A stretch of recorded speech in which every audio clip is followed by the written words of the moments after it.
Hi friends, ಎಲ್ಲರಿಗೂ ನಮಸ್ಕಾರ. ಕನ್ನಡತಿ ಚಾನಲ್ಗೆ ಸ್ವಾಗತ. ಇವತ್ತಿನ ವಿಡಿಯೋದಲ್ಲಿ ನಮ್ಮೆಲ್ಲರಿಗೂ ಗೊತ್ತಿರುವಂತಹ ಮನ ನಾಟಿರುವಂತಹ ಪಿ ಲಂಕೇಶ್ ಅವರ ಅವ್ವ ಕವನವನ್ನು ಓದ್ತಾ ಇದ್ದೀವಿ.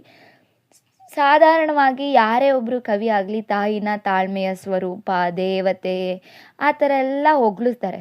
ಆದರೆ ಇಲ್ಲಿ ಪಿ ಲಂಕೇಶ್ ಅವರು ವಾಸ್ತವವನ್ನು ಹೇಳ್ತಾ ಹೋಗಿದ್ದಾರೆ. ತನ್ನ ತಾಯಿ ಆ ಥರ ದೇವತೆಯಲ್ಲ, ಮೃದು ಸ್ವಭಾವದವಳಲ್ಲ. ಕೂಗಾಡ್ತಿದ್ಲು, ಕಿರ್ಚಾಡ್ತಿದ್ಲು, ಅಣ್ಕ ಆಡ್ತಿದ್ಲು. ಎಲ್ಲದಕ್ಕೂ ಒಂದೇ ಕಾರಣ, ಮಕ್ಕಳನ್ನು ಸಾಕೋದಕ್ಕೆ, ಸಂಸಾರವನ್ನು ಸಲಹೋದಕ್ಕೆ ಅಂತ. ತಾನು ಎಷ್ಟೇ ಕೆಳಮಟ್ಟಕ್ಕಿಳಿದ್ರು, ಎಷ್ಟು ಮನಸ್ಸಲ್ಲಿ ನೊಂದಿದ್ರೂ ಕಿರ್ಚಾಡ್ತಾ, ಹಾರಾಡ್ತಾ, ಹೋರಾಡ್ತಾ ತನ್ನ ಸಂಸಾರವನ್ನು ಹೆಂಗೆ ಪೊರೆದ್ಲು, ಕೊನೆಯಲ್ಲಿ ಹೆಂಗೆ ತನ್ನನ್ನು ಬಿಟ್ಟು ಹೋಗ್ಬಿಟ್ಲು ಅನ್ನುವಂತಹ ಒಂದು ಭಾವವನ್ನು ಕವಿ ಇಲ್ಲಿ ಹೇಳಿದ್ದಾರೆ. ಅವರ ತಾಯಿ ತೀರ್ಕೊಂಡಂತಹ ಸಂದರ್ಭದಲ್ಲಿ ಬರೆದಂತಹ ಕವನ ಇದು. ಇದಕ್ಕೆ ಡಿಸ್ಕ್ರಿಪ್ಷನ್ನು ಅದು ಇದು ಎಕ್ಸ್ಪ್ಲನೇಷನ್ನು ಕೊಡೋದಕ್ಕಿಂತ ಆ ಕವನ ಓದೋದೇ ತುಂಬ ಚೆನ್ನಾಗಿದೆ. ಆ ಕವನಕ್ಕೆ ನಾವು ಎಕ್ಸ್ಪ್ಲನೇಷನ್ ಕೊಡೋದು ನಿಜವಾಗ್ಲೂ ಸಣ್ಣತನ ಅನಿಸ್ಬಿಡುತ್ತೆ. ಸೊ ಕವನವನ್ನು ಓದೋಣ. ಅವ್ವ ಪಿ ಲಂಕೇಶ್. ನನ್ನವ್ವ ಫಲವತ್ತಾದ ಕಪ್ಪು ನೆಲ, ಅಲ್ಲಿ ಹಸಿರು ಪತ್ರದ ಹರವು. ನನ್ನವ್ವ ಫಲವತ್ತಾದ ಕಪ್ಪು ನೆಲ, ಅಲ್ಲಿ ಹಸಿರು ಪತ್ರದ ಹರವು. ಬಿಳಿಯ ಹೂ ಹಬ್ಬ, ಬಿಳಿಯ ಹೂ ಹಬ್ಬ. ಸುಟ್ಟಷ್ಟು ಕಸುವು, ನೊಂದಷ್ಟು ಹೂ ಹಣ್ಣು. ಮಕ್ಕಳೊದ್ದರೆ ಅವಳ ಅಂಗಾಂಗ ಪುಲಕ, ಮಕ್ಕಳೊದ್ದರೆ ಅವಳ ಅಂಗಾಂಗ ಪುಲಕ. ಹೊತ್ತ ಬುಟ್ಟಿಯ ಇಟ್ಟು ನರಳಿ ಎವೆ ಮುಚ್ಚಿದಳು ತೆರೆಯದಂತೆ. ಹೊತ್ತ ಬುಟ್ಟಿಯ ಇಟ್ಟು ನರಳಿ ಎವೆ ಮುಚ್ಚಿದಳು ತೆರೆಯದಂತೆ. ಪಲ್ಲ ಜೋಳವ ಎತ್ತಿ ಅಪ್ಪನ್ನ ಮೆಚ್ಚಿಸಿ ತೋಳ ಬಂದಿಯ ಗೆದ್ದು. ಪಲ್ಲ ಜೋಳವ ಎತ್ತಿ ಅಪ್ಪನ್ನ ಮೆಚ್ಚಿಸಿ ತೋಳ ಬಂದಿಯ ಗೆದ್ದು. ಹೆಂಟೆಗೊಂದು ಮೊಗೆ ನೀರು ಹಿಗ್ಗಿ, ಹೆಂಟೆಗೊಂದು ಮೊಗೆ ನೀರು ಹಿಗ್ಗಿ. ಮೆಣಸು ಅವರೆ ಜೋಳ ತೊಗರಿಯ ಹೊಲವ ಕೈಯಲ್ಲಿ ಉತ್ತು. ಮೆಣಸು ಅವರೆ ಜೋಳ ತೊಗರಿಯ ಹೊಲವ ಕೈಯಲ್ಲಿ ಉತ್ತು. ಹೂವಲ್ಲಿ ಗದ್ದೆಯ ನೋಡಿಕೊಂಡು, ಹೂವಲ್ಲಿ ಗದ್ದೆಯ ನೋಡಿಕೊಂಡು. ಯೌವನವ ಕಳೆದವಳು ಚಿಂದಿಯ ಸೀರೆ ಉಟ್ಟವಳು. ಯೌವನವ ಕಳೆದವಳು ಚಿಂದಿಯ ಸೀರೆ ಉಟ್ಟವಳು.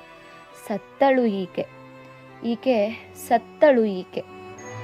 ಬಾಗು ಬೆನ್ನಿನ ಮುದುಕಿಗೆಷ್ಟು ಪ್ರಾಯ, ಬಾಗು ಬೆನ್ನಿನ ಮುದುಕಿಗೆಷ್ಟು ಪ್ರಾಯ. ಎಷ್ಟು ಗಾದಿಯ ಚಂದ್ರ ಒಲೆ ಎದುರು ಹೋಳಿಗೆಯ ಸಂಭ್ರಮ. ಎಷ್ಟು ಗಾದಿಯ ಚಂದ್ರ ಒಲೆ ಎದುರು ಹೋಳಿಗೆಯ ಸಂಭ್ರಮ. ಎಷ್ಟು ಸಲ ಈ ಮುದುಕಿ ಅತ್ತಳು, ಎಷ್ಟು ಸಲ ಈ ಮುದುಕಿ ಅತ್ತಳು. ಕಾಸಿಗೆ ಕೆಟ್ಟ ಪೈರಿಗೆ ಸತ್ತ ಕರುವಿಗೆ. ಎಷ್ಟು ಸಲ ಈ ಮುದುಕಿ ಅತ್ತಳು, ಕಾಸಿಗೆ ಕೆಟ್ಟ ಪೈರಿಗೆ ಸತ್ತ ಕರುವಿಗೆ. ಎಷ್ಟು ಸಲ ಹುಡುಕುತ್ತಾ ಊರೂರು ಅಲೆದಳು, ಎಷ್ಟು ಸಲ ಹುಡುಕುತ್ತಾ ಊರೂರು ಅಲೆದಳು. ತಪ್ಪಿಸಿಕೊಂಡ ಮುದಿಯ ಎಮ್ಮೆಗೆ, ತಪ್ಪಿಸಿಕೊಂಡ ಮುದಿಯ ಎಮ್ಮೆಗೆ. ಎಷ್ಟು ಸಲ ಹುಡುಕುತ್ತಾ ಊರೂರು ಅಲೆದಳು, ತಪ್ಪಿಸಿಕೊಂಡ ಮುದಿಯ ಎಮ್ಮೆಗೆ. ಸತಿ ಸಾವಿತ್ರಿ ಜಾನಕಿ ಊರ್ಮಿಳೆಯಲ್ಲ, ಸತಿ ಸಾವಿತ್ರಿ ಜಾನಕಿ ಊರ್ಮಿಳೆಯಲ್ಲ. ಚರಿತ್ರೆ ಪುಸ್ತಕದ ಶಾಂತ ಶ್ವೇತ ಗಂಭೀರೆಯಲ್ಲ, ಚರಿತ್ರೆ ಪುಸ್ತಕದ ಶಾಂತ ಶ್ವೇತ ಗಂಭೀರೆಯಲ್ಲ. ಗಾಂಧೀಜಿ ರಾಮಕೃಷ್ಣರ ಸತಿಯರಂತಲ್ಲ, ಗಾಂಧೀಜಿ ರಾಮಕೃಷ್ಣರ ಸತಿಯರಂತಲ್ಲ. ಮುತ್ತೈದೆಯಾಗಿ ಕುಂಕುಮ ಕೂಡ ಇಡಲಿಲ್ಲ, ಮುತ್ತೈದೆಯಾಗಿ ಕುಂಕುಮ ಕೂಡ ಇಡಲಿಲ್ಲ. ಬನದ ಕರಡಿಯ ಹಾಗೆ, ಬನದ ಕರಡಿಯ ಹಾಗೆ ಚಿಕ್ಕ ಮಕ್ಕಳ ಹೊತ್ತು ಗಂಡನ್ನ ಸಾಕಿದಳು, ಕಾಸು ಗಂಟಿಕ್ಕಿದಳು. ಬನದ ಕರಡಿಯ ಹಾಗೆ ಚಿಕ್ಕ ಮಕ್ಕಳ ಹೊತ್ತು ಗಂಡನ್ನ ಸಾಕಿದಳು, ಕಾಸು ಗಂಟಿಕ್ಕಿದಳು. ನೊಂದ ನಾಯಿಯ ಹಾಗೆ, ನೊಂದ ನಾಯಿಯ ಹಾಗೆ ಬೈದು ಗೊಣಗಿ ಗುದ್ದಾಡಿದಳು. ನೊಂದ ನಾಯಿಯ ಹಾಗೆ ಬೈದು ಗೊಣಗಿ ಗುದ್ದಾಡಿದಳು. ಸಣ್ಣತನ ಕೊಂಕು ಕೆರೆದಾಟ ಕೋತಿಯ ಹಾಗೆ, ಸಣ್ಣತನ ಕೊಂಕು ಕೆರೆದಾಟ ಕೋತಿಯ ಹಾಗೆ. ಎಲ್ಲಕ್ಕೆ ಎಲ್ಲಕ್ಕೆ ಮನೆತನದ ಉದ್ಧಾರ ಸೂತ್ರ, ಎಲ್ಲಕ್ಕೆ ಮನೆತನದ ಉದ್ಧಾರ ಸೂತ್ರ. ನೊಂದ ನಾಯಿಯ ಹಾಗೆ ಬೈದು ಗೊಣಗಿ ಗುದ್ದಾಡಿದಳು. ಸಣ್ಣತನ ಕೊಂಕು ಕೆರೆದಾಟ ಕೋತಿಯ ಹಾಗೆ.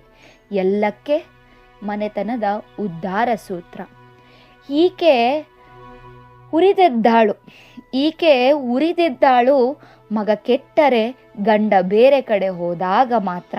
ಈಕೆ ಉರಿದೆದ್ದಾಳು ಮಗ ಕೆಟ್ಟರೆ ಗಂಡ ಬೇರೆ ಕಡೆ ಹೋದಾಗ ಮಾತ್ರ. ಬನದ ಕರಡಿಗೆ ನಿಮ್ಮ ಭಗವದ್ಗೀತೆ ಬೇಡ. ತನ್ನ ತಾಯಿಗೆ ಯಾರು ಪಾಠ ಹೇಳಕ್ ಬರ್ತಾರಲ್ಲ, ಅವಾಗ ಅವರನ್ನ ಎಚ್ಚರಿಸ್ತಾ ಇದ್ದಾರೆ ಇಲ್ಲಿ ಕವಿ. ಬನದ ಕರಡಿಗೆ ನಿಮ್ಮ ಭಗವದ್ಗೀತೆ ಬೇಡ, ನನ್ನವ್ವ ಬದುಕಿದ್ದು ಕಾಳು ಕಡ್ಡಿಗೆ ದುಡಿತಕ್ಕೆ ಮಕ್ಕಳಿಗೆ. ಬನದ ಕರಡಿಗೆ ನಿಮ್ಮ ಭಗವದ್ಗೀತೆ ಬೇಡ, ನನ್ನವ್ವ ಬದುಕಿದ್ದು ಕಾಳು ಕಡ್ಡಿಗೆ ದುಡಿತಕ್ಕೆ ಮಕ್ಕಳಿಗೆ. ಮೇಲೊಂದು ಸೂರು ಅನ್ನ ರೊಟ್ಟಿ ಹಚ್ಚಡಕ್ಕೆ, ಮೇಲೊಂದು ಸೂರು ಅನ್ನ ರೊಟ್ಟಿ ಹಚ್ಚಡಕ್ಕೆ. ಸರೀಕರ ಎದುರು ತಲೆ ಎತ್ತಿ ನಡೆಯಲಿಕ್ಕೆ, ಸರೀಕರ ಎದುರು ತಲೆ ಎತ್ತಿ ನಡೆಯಲಿಕ್ಕೆ. ಬನದ ಕರಡಿಗೆ ನಿಮ್ಮ ಭಗವದ್ಗೀತೆ ಬೇಡ, ನನ್ನವ್ವ ಬದುಕಿದ್ದು ಕಾಳು ಕಡ್ಡಿಗೆ ದುಡಿತಕ್ಕೆ ಮಕ್ಕಳಿಗೆ. ಮೇಲೊಂದು ಸೂರು ಅನ್ನ ರೊಟ್ಟಿ ಹಚ್ಚಡಕ್ಕೆ, ಸರೀಕರ ಎದುರು ತಲೆ ಎತ್ತಿ ನಡೆಯಲಿಕ್ಕೆ. ಇವಳಿಗೆ ಮೆಚ್ಚುಗೆ ಕೃತಜ್ಞತೆಯ ಕಣ್ಣೀರು, ಹೆತ್ತದ್ದಕ್ಕೆ ಸಾಕಿದ್ದಕ್ಕೆ. ಇವಳಿಗೆ ಮೆಚ್ಚುಗೆ ಕೃತಜ್ಞತೆಯ ಕಣ್ಣೀರು, ಹೆತ್ತದ್ದಕ್ಕೆ ಸಾಕಿದ್ದಕ್ಕೆ. ಮಣ್ಣಲ್ಲಿ ಬದುಕಿ ಮನೆಯಿಂದ ಹೊಲಕ್ಕೆ ಹೋದಂತೆ, ಮಣ್ಣಲ್ಲಿ ಬದುಕಿ ಮನೆಯಿಂದ ಹೊಲಕ್ಕೆ ಹೋದಂತೆ, ತಣ್ಣಗೆ ಮಾತಾಡುತ್ತಲೇ ಹೊರಟು ಹೋದದಕ್ಕೆ. ಮಣ್ಣಲ್ಲಿ ಬದುಕಿ ಮನೆಯಿಂದ ಹೊಲಕ್ಕೆ ಹೋದಂತೆ, ತಣ್ಣಗೆ ಮಾತಾಡುತ್ತಲೇ ಹೊರಟು ಹೋದಕ್ಕೆ. ತಣ್ಣಗೆ ಮಾತಾಡುತ್ತಲೇ ಹೊರಟು ಹೋದದ್ದಕ್ಕೆ. ತಣ್ಣಗೆ ಮಾತಾಡುತ್ತಲೇ ಹೊರಟು ಹೋದದ್ದಕ್ಕೆ.